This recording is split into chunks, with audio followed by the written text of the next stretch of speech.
کہ کیا رمضان شریف کے مہینے میں بیوی سے ہم بستری کرنا کیسا ہے۔ کچھ کے خیال میں ہے کہ یہ حرام ہے، کچھ یہ خیال کرتے ہیں کہ یہ گناہ ہے، اور کچھ کہتے ہیں کہ یہ غلط ہے۔ لیکن میں حدیث پاک کی روشنی میں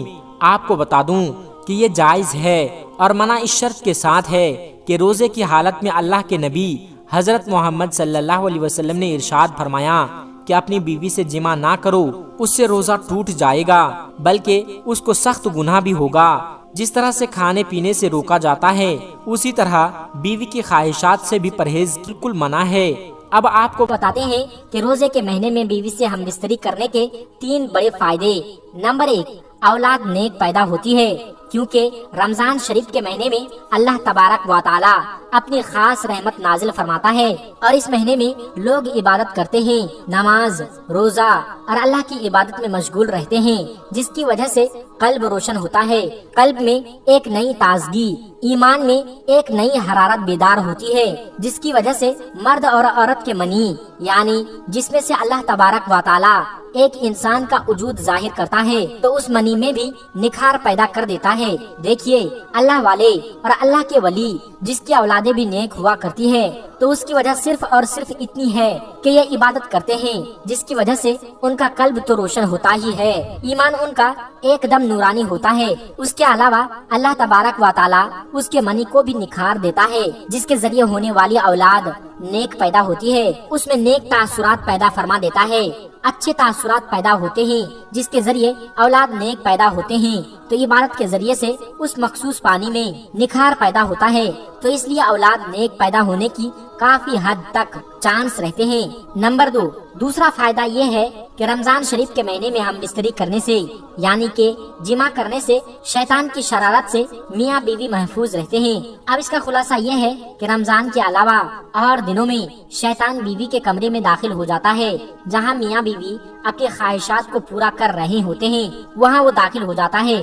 اور اپنی تاثرات بیوی کے شکن میں یعنی پیٹ میں داخل کر دیتا ہے اور اپنی شرارت کرتا ہے، جس کی وجہ سے شیطانی شرارتوں والی اولاد پیدا ہوتی ہے۔ اب آپ سوچ رہے ہوں گے کہ ایسا کیسے ہو سکتا ہے، تو میں آپ کو بتا دوں کہ اللہ کے محبوب اور ہمارے پیارے نبی حضرت محمد صلی اللہ علیہ وسلم نے ارشاد فرمایا کہ شیطان تمہارا کھلا دشمن ہے۔ جب بچہ پیدا ہوتا ہے تب شیطان آ جاتا ہے بچے کو پریشان کرنے کے لیے اور اس کے ساتھ شرارتیں کرتا ہے، بچہ کافی پریشان رہتا ہے، تو اس لیے بچے کی پیدائش پر اذان پڑھی جائے تاکہ بچے کو راحت ملے اور شیطان بھاگ جائے۔ اللہ کے نبی صلی اللہ علیہ وسلم نے ارشاد فرمایا، اذان پڑھے، شیطان کافی حد تک کافی میل دور بھاگ جاتا ہے، اس لیے اذان پڑھے۔ اذان پڑھنے میں دیری نہ کی جائے، بچے کی جیسے ہی پیدائش ہو تو اس وقت اذان پڑھ دیا کریں۔ اللہ کے نبی صلی اللہ علیہ وسلم نے ارشاد فرمایا کہ جب موت کا وقت قریب آ جاتا ہے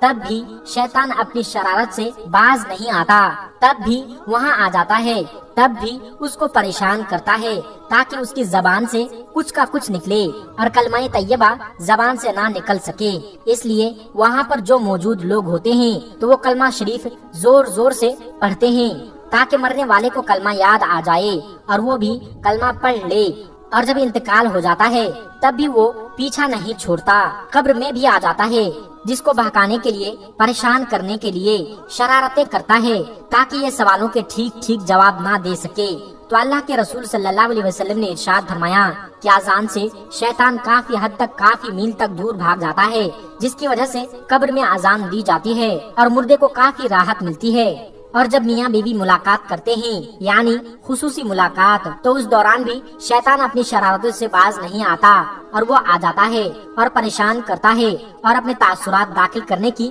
پوری کوشش کرتا ہے۔ اس سے بچنے کے لیے بھی اللہ کے رسول صلی اللہ علیہ وسلم نے دعا بتائی کہ میاں بیوی جب صحبت کرنے کے لیے جائے تو یہ دعا ضرور پڑھے، اور وہ دعا اس طرح سے ہے کہ بسم اللہ اللہم جنبنا الشیطان وجنب الشیطان ما رزقتنا،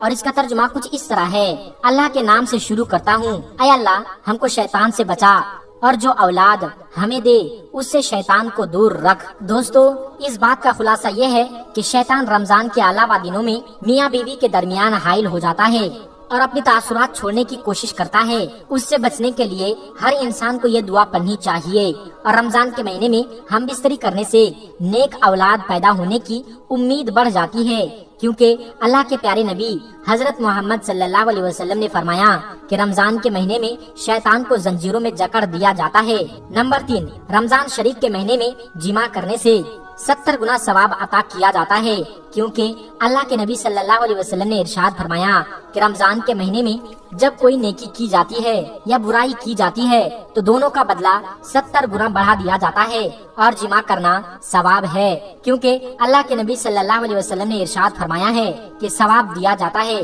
یہ بہت جرات کی بات ہے، لیکن ایک بار صحابہ کرام نے عرض کیا کہ یا رسول اللہ، میاں بیوی ملاقات کرے تو ان کو ثواب بھی دیا جاتا ہے؟ تو آپ صلی اللہ علیہ وسلم نے فرمایا جی ہاں، اگر وہ زنا کرے تو کیا ان کو عذاب نہیں دیا جاتا؟ اور ویسے بھی وہ بیوی کے حق ادا کرتا ہے، اس لیے اپنی بیوی سے جماع کرنے سے اللہ تبارک و تعالی ثواب دیتا ہے، اور جب رمضان کے مہینے میں جماع کیا جائے تو 70 گنا زیادہ ثواب عطا کیا جاتا ہے۔ نمبر 3، رمضان کے مہینے میں بیوی سے جماع کرے، لیکن خیال رہے کہ روزے کی حالت میں نہیں، ورنہ سخت سے سخت عذاب دیا جائے گا، اور جس سے روزہ بھی ٹوٹ جائے گا، اور یہ قطعاً منع ہے، قطعی طور پر غلط ہے۔ اس کا آپ خصوصی طور پر خیال رکھیں، اور جو 2 باتیں آپ کو بتائی گئی ہے ان کا خصوصی طور پر خیال رکھیں، کیونکہ کون ایسا ہوگا جس کو نیک اولاد کی خواہش نہیں ہوگی۔ دوستو، آج کی ویڈیو میں بس اتنا ہی۔ اگر آپ کو یہ ویڈیو